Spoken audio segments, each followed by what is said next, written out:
नमस्कार। पॉलिटी की last class में राज्य विधानमंडल के सदस्यों की योग्यता पढ़ रहे थे। इसका प्रावधान अनुच्छेद 173 में पढ़ा जाता है।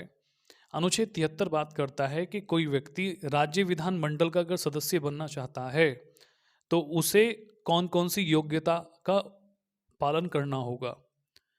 इसी में अनुच्छेद 190 को पढ़ा, 191 को पढ़ा, 192 को पढ़ा।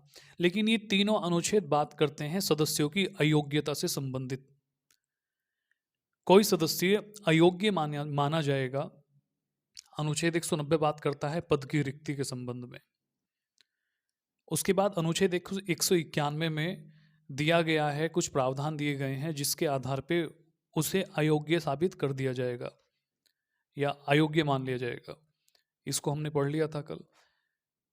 अब बात करते हैं 192 की। 192 बात करता है कि यदि कोई सदस्य राज्य विधानमंडल के किसी सदस्य पर अयोग्यता से संबंधित कोई प्रश्न खड़ा हो जाता है तो इसका निर्णय राज्यपाल निर्वाचन आयोग की सलाह से देंगे और ये निर्णय अंतिम माना जाएगा। कहने का मतलब ये है कि मैं ही कोई किसी राज्य विधानमंडल का सदस्य हूँ और मुझ पर प्रश्न चिन्ह लग जाता है अयोग्यता को लेकर, तो इसका जो निर्णय है अब राज्यपाल देंगे, मैं योग्य हूँ या अयोग्य हूँ। उन प्रावधानों को देखा जाएगा, किन आधारों पर, उन आधारों को देखा जाएगा जिन आधारों पर मुझे अयोग्य ठहराया जा रहा है। इसमें राज्यपाल निर्वाचन आयोग से सलाह लेंगे, उसके बाद अपना निर्णय देंगे और जो राज्यपाल निर्णय दे देंगे वो अंतिम निर्णय होगा। उसी के आधार पे ये तय होगा कि मैं सदस्य रहूंगा, सदस्य बनने योग्य हूँ या नहीं हूँ, अयोग्य हूँ। तो ये प्रावधान 192 में पढ़ा जाता है। 192 को पढ़ने के बाद हमारा सदस्यों से संबंधित जो योग्यताएं हैं और जो अयोग्यताएं हैं वो खत्म हो जाता है। तो इसको हेडिंग लगाएंगे हम क्या, राज्य विधानमंडल के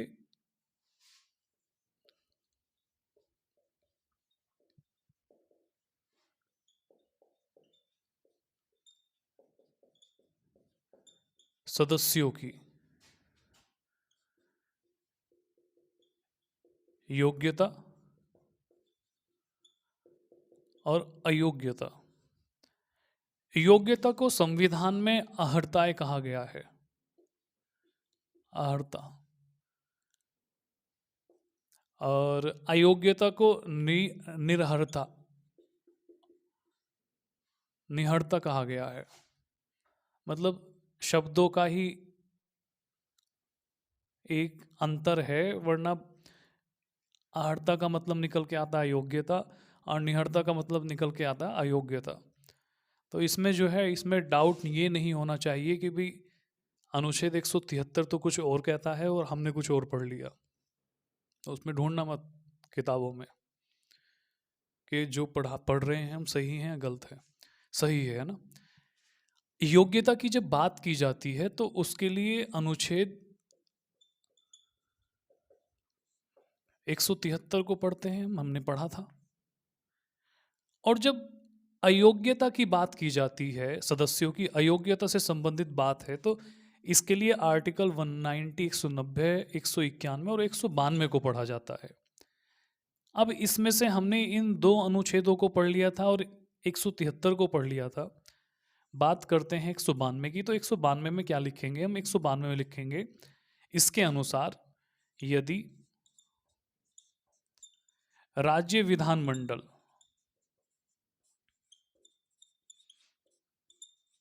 के किसी सदस्य पर अयोग्यता से संबंधित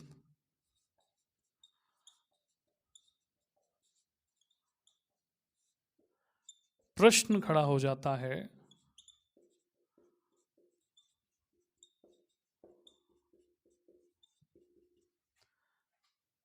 तो इसका निर्णय राज्यपाल निर्वाचन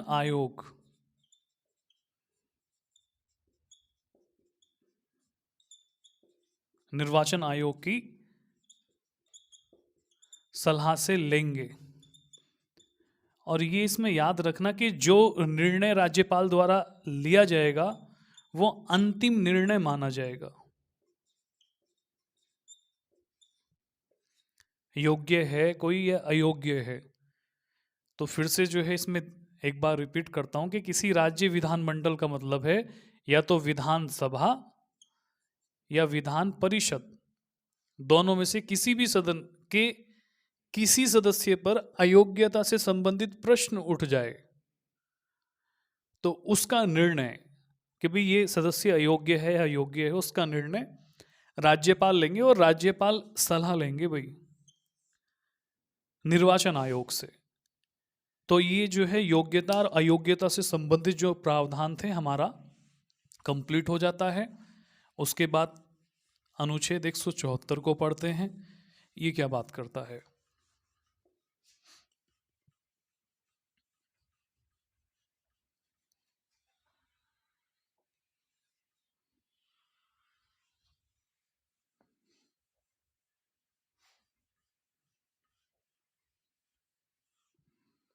तो इसमें लिखेंगे अनुच्छेद 174 में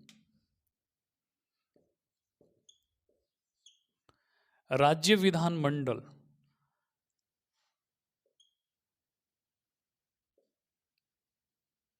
का सत्र, सत्रावसान और विघटन। अनुच्छेद 174 क्या कहता है? राज्य विधानमंडल का सत्र, सत्रावसान और विघटन, इसको दो भागों में पढ़ा जाएगा। इसका सबसे पहला पार्ट है 174 क्लोज फर्स्ट। ये बात करता है कि राज्यपाल समय समय पर राज्य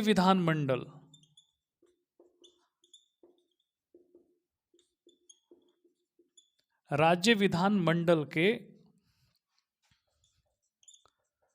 सत्रों को आहूत करेगा, मतलब बुलाएगा, बैठकें बुलाएगा, बैठकों का आयोजन करेगा, बैठकों का। यहां ये बात समझ लेने की है कि इस अनुच्छेद में जहां भी राज्य विधानमंडल शब्द आ जाता है तो इसमें समझ लेना कि ये प्रावधान दोनों सदनों के लिए है। अगर किसी राज्य में एक सदन है कि राज्य में विधानसभा ही है तो भी ये राज्य विधानमंडल प्रयोग होगा वहां। और दो सदन है राज्य विधानमंडल में विधानसभा भी है किसी राज्य में और विधान परिषद भी है तो भी प्रयोग होगा। तो ये दोनों सदनों की बात की जा रही है। राज्यपाल समय समय पर ये ब्रैकेट में क्यों ले लिया हमने भाई? राज्यपाल समय समय पर, कहां पर राज्य विधानमंडल के सत्रों को आहूत करेगा। इसमें कुछ प्रावधान और भी पढ़ा जाता है। दो सत्रों के बीच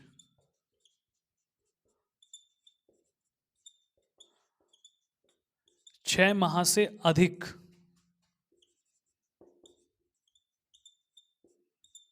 का समय नहीं होगा।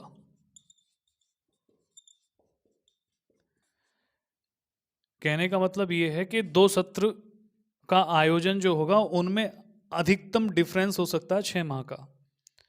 अब इसे आसान भाषा में ऐसे समझते हैं कि सदन में एक वर्ष में कम से कम 2 सत्रों का आयोजन अनिवार्य है।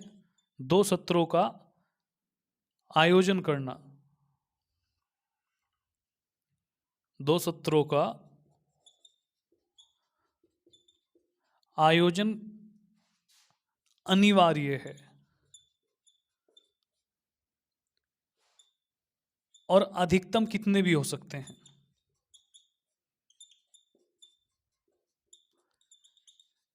इसका मतलब यह है कि जो राज्य विधानमंडल है, राज्य विधानमंडल को एक वर्ष में दो बैठक करनी ही होंगी। ये जो दो बैठकें हैं या दो सत्र हैं, इसके बीच अधिकतम 6 माह का समय ही हो, तो 12 महीने में दो हो जाने चाहिए। तो ये न्यूनतम वाली बात है कि एक वर्ष में सदनों में कम से कम दो सत्र होने अनिवार्य है, और अधिकतम कितने भी हो सकते हैं। ये प्रावधान अनुच्छेद 174 क्लॉज फर्स्ट में पढ़ा जाता है। उसके बाद नंबर नेक्स्ट,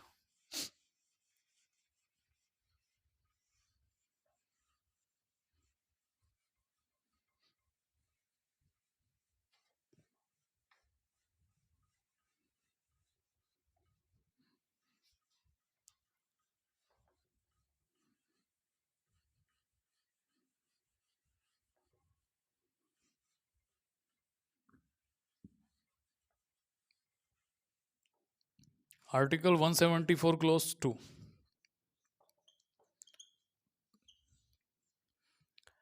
इसको दो भागों में पढ़ा जाएगा। इसका एक ए पार्ट होता है और इसका एक बी पार्ट होता है।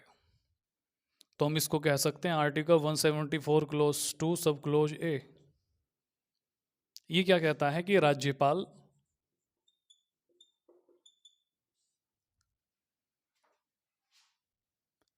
राज्य विधानमंडल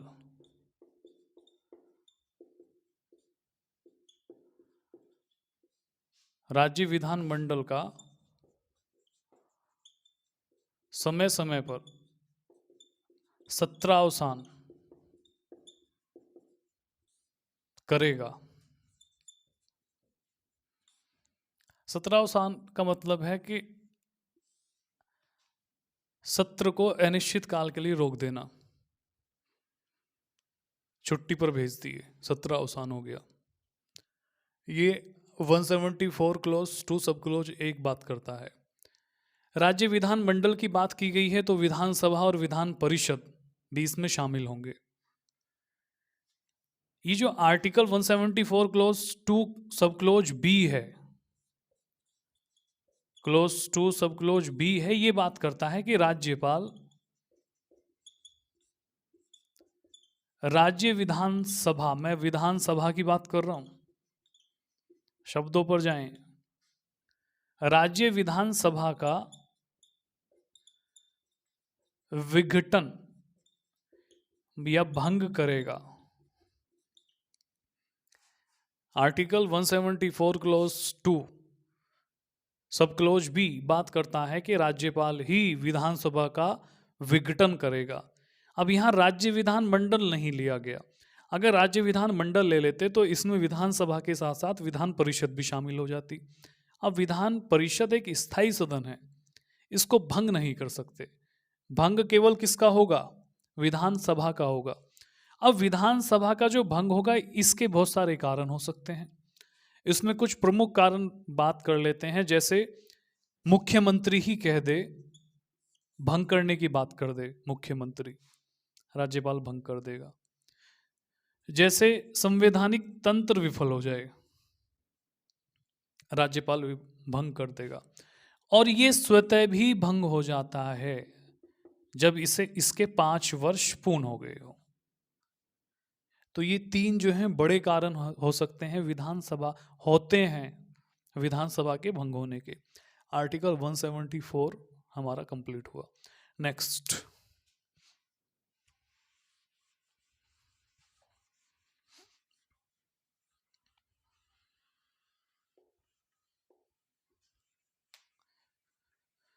आर्टिकल 176।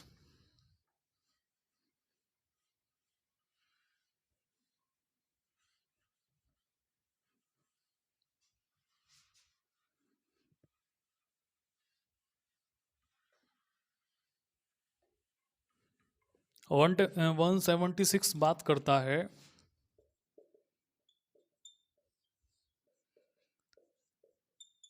राज्यपाल द्वारा विशेष अभिभाषण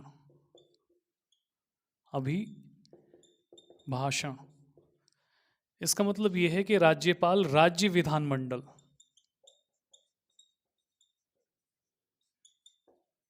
अब राज्य विधानमंडल का मतलब वही दोनों सदन के प्रारंभिक सत्र व वर्ष के प्रारंभिक सत्र में संयुक्त रूप से अभिभाषण करेगा, में अभिभाषण करेगा। तो ये जो है 176 की बात करता है, 176 बात करता है विशेष अभिभाषण से।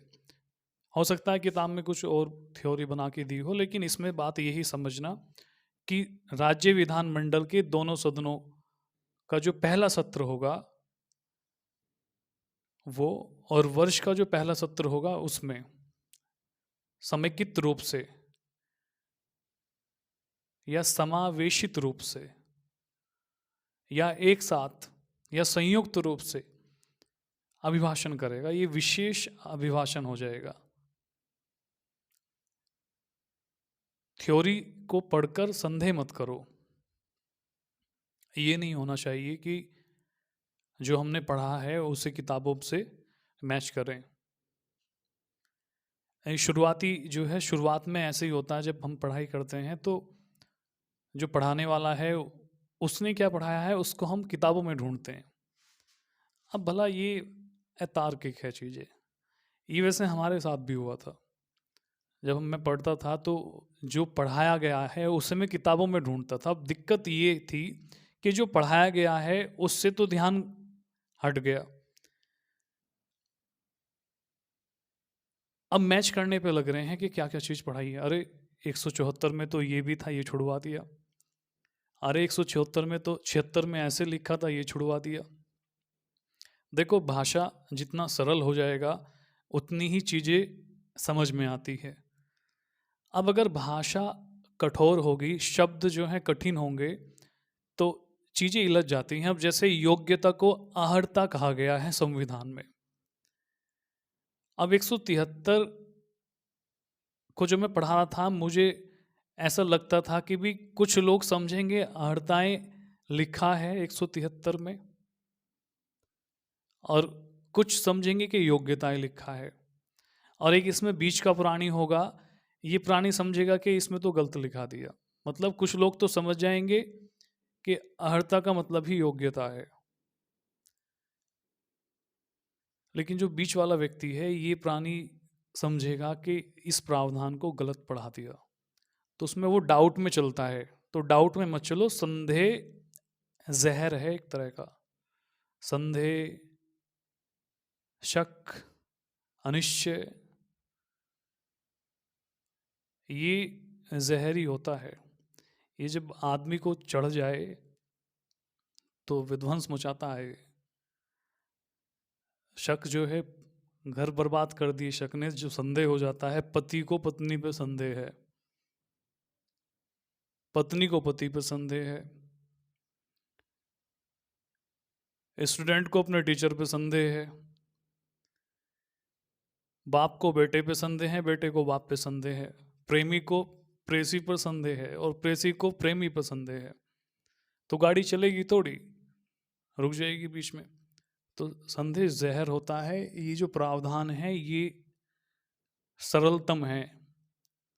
ये जुबानी भाषा है, किताबी भाषा बहुत हार्ड है। संविधान बहुत कठोर है अपने आप में, बहुत गूढ़ शब्द होते हैं। अब उनको समझने लगोगे या मैच करने लगोगे तो क्लास छूट जाएगी। जो पढ़ रहे हैं वो तो जाएगा जाएगा और डाउट में आ जाएंगे, और डाउट जो है फिर खा जाता है, फिर पढ़ाई नहीं होती डाउट में। ये ज़रूर होना चाहिए कि हाँ, जो प्रावधान हम पढ़ रहे हैं वो सही है या नहीं। एक शब्द के बहुत सारे पर्यायवाची होते हैं, तो आसान शब्द को उठाओ और प्रावधान को समझ लो, यही होता है। तो इसमें जो है अभिभाषण हो गया। उसके बाद बात करते हैं किसकी? उसके बाद बात करते हैं भाई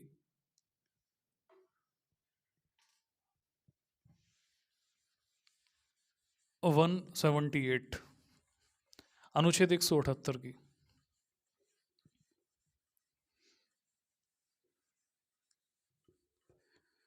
अनुच्छेद 178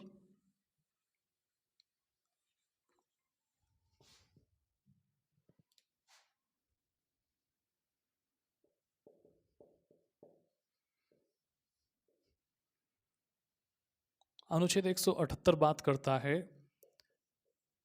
विधानसभा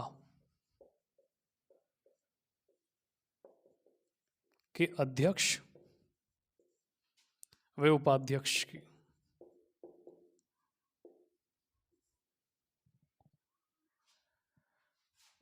इसमें क्या लिखेंगे? हम इसमें लिखेंगे कि विधानसभा के सदस्य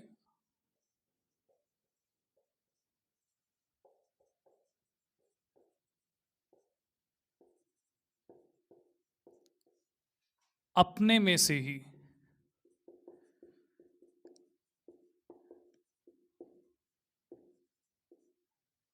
विधानसभा के सदस्य अपने में से ही अध्यक्ष और उपाध्यक्ष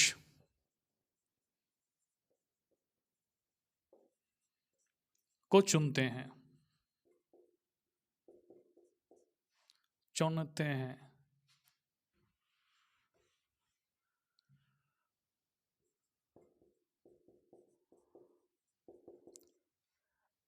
इसका मतलब ये है कि जो विधानसभा, ऐसे समझते हैं किसी राज्य में विधानसभा की 400 सीट हैं, इन 400 में से 398 लोग सदस्य 2 कैंडिडेट को चुन लेंगे। अब ये दोनों लीड करेंगे, इसको 398 लोगों को लीड करेंगे।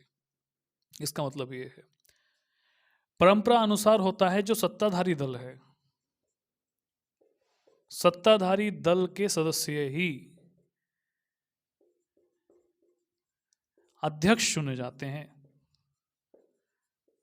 ऐसा कोई संवैधानिक प्रावधान नहीं है, लेकिन परंपरा है, चलती आ रही है, तो ठीक है। इसके बाद इसमें 179 को पढ़ेंगे। ये तो बात करता है अध्यक्ष और उपाध्यक्ष की, और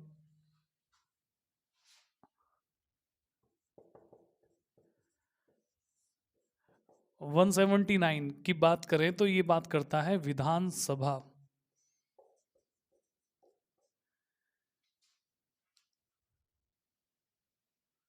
विधानसभा के अध्यक्ष व उपाध्यक्ष का पद त्याग या पद रिक्त होना, का पद रिक्त होना, पद रिक्त होना। अब इसमें ये बात समझने की है कि जो पद की रिक्ति है वो 3 तरह से हो सकती है। सबसे पहली स्थिति है पद त्याग। पद त्याग कब होगा? यदि सदस्यता चली जाए, यदि ऐसे लिखेंगे यदि सदन की सदस्यता चली जाए, सदन की सदस्यता समाप्त हो जाए।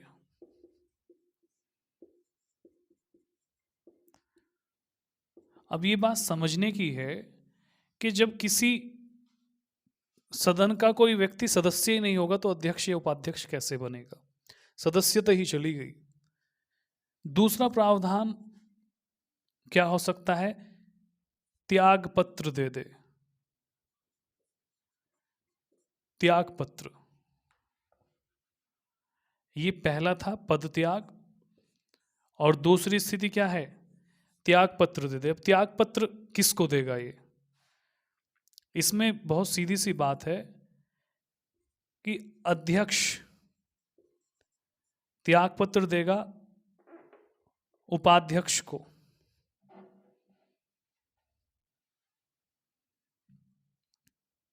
अध्यक्ष उपाध्यक्ष को त्याग पत्र देगा और उपाध्यक्ष अध्यक्ष को त्याग पत्र देगा।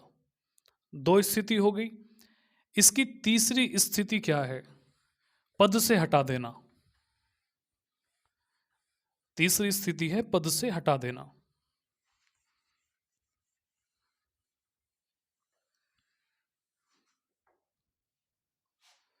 तीसरी स्थिति पद से हटा देना।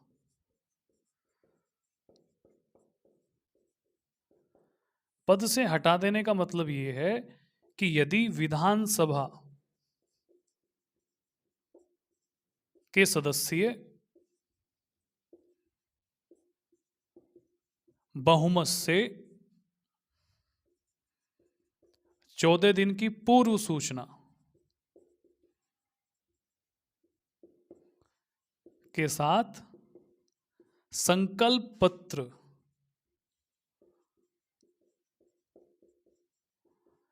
जारी कर देते हैं तो पद से हटना होगा अध्यक्ष और उपाध्यक्ष को। तो हमारा जो है 178 और 179 दोनों प्रावधान कंप्लीट हो गए। नेक्स्ट,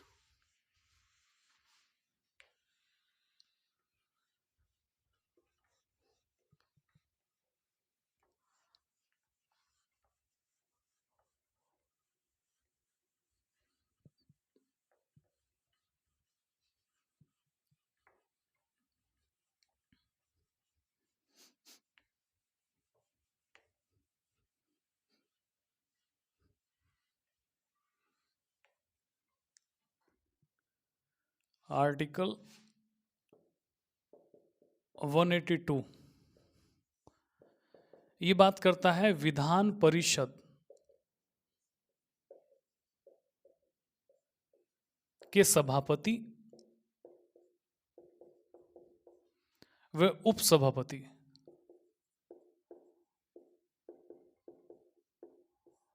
उपसभापति की। इसमें भी वही बात लिखनी है कि विधान परिषद के सदस्यों में से ही सभापति और उपसभापति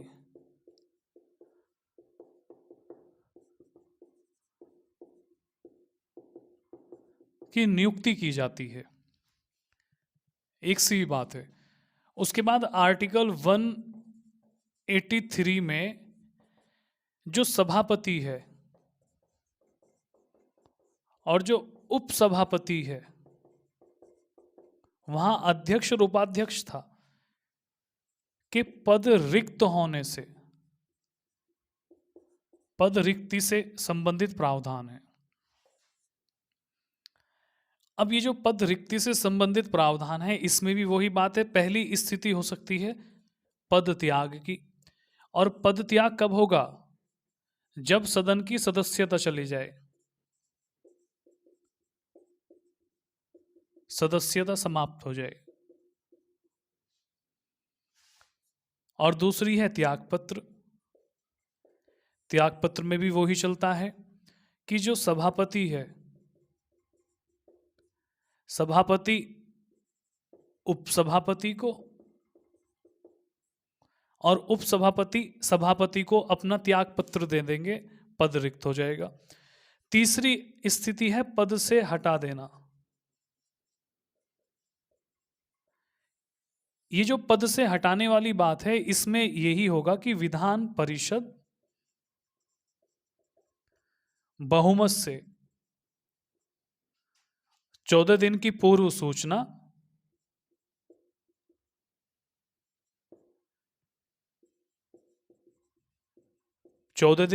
सूचना और प्रस्ताव के द्वारा पद से हटा सकती है सभापति और उपसभापति को। तो इसमें जो है आज इतना ही पढ़ लें, आज इसमें इतना ही पढ़ते हैं। ये प्रावधान थे राज्य विधान मंडल के। इसके साथ साथ इसको बहुत अच्छे से पढ़ना, और जो शक वाली बात है, संदेह वाली बात है, इस पे ध्यान देना। परिवार बिगड़ जाते हैं शक से। तो पढ़ाई तो बहुत छोटी सी चीज़ है। जो पढ़ते हैं उसे विश्वास के साथ पढ़ो। कहने का मतलब ये है कि किताबें होनी चाहिए, अच्छी अच्छी किताबें लो पढ़ाई में। और प्रावधानों को, जैसे यहाँ आर्टिकल 182 पढ़ा अभी, 82 में और क्या प्रावधान हो सकता है? ऐसा है ना कि महत्वाकांक्षा ही तय करती है कि हमें कितना पढ़ना है। एक महत्वाकांक्षी, कम महत्वाकांक्षी है एक व्यक्ति, वो बस जो ज़रूरी है वो पढ़ता है। एक व्यक्ति जो है बहुत बड़ा महत्वाकांक्षी है, महत्वाकांक्षा से लबालब भरा हुआ व्यक्ति है। ये जो ज़रूरी है उसे तो पढ़ेगा पढ़ेगा, इसके साथ साथ और कुछ भी जानना चाहता है, तो इस व्यक्ति को ज़रूर जो है इसके साथ साथ फिर किताबें जो होती हैं, रेफरेंस बुक होती हैं, वो पढ़ता है, वो अपने आप को तैयार करता है। एक इसमें तीसरे नंबर का व्यक्ति होता है बाबा। ये बाबा किताबें पढ़ता है, रेफरेंस बुक पढ़ता है, और एक रेफरेंस बुक के साथ साथ कई रेफरेंस बुक पढ़ता है, और बड़ा ज्ञानी व्यक्ति होता है ये, इसे सब कुछ पता है। तो ये महत्वाकांक्षा ही है, जानने की इच्छा। जब जानने की इच्छा जागनी शुरू हो जाती है, लेकिन डाउट से नहीं चलता काम। डाउट मतलब करोगे, संदेह करोगे, अनिश्चय से भर जाओगे, तो आगे नहीं बढ़ पाओगे। जो है हाथ से वो भी चला जाता है। संदेह की एक खास बात है, जो है ना हाथ में वो भी चला जाएगा, क्योंकि आदमी उस पर ही शक कर रहा है। तो अपना अच्छे से पढ़ो, अच्छे प्रावधान पढ़ो, बार बार पढ़ो, पेपर दो, सेटल हो, जाओ इस दुनिया से, फिर आओ इस दुनिया से, इस दुनिया में। तो ये चक्र चल रहा है। ठीक है, मिलते हैं फिर। नमस्कार।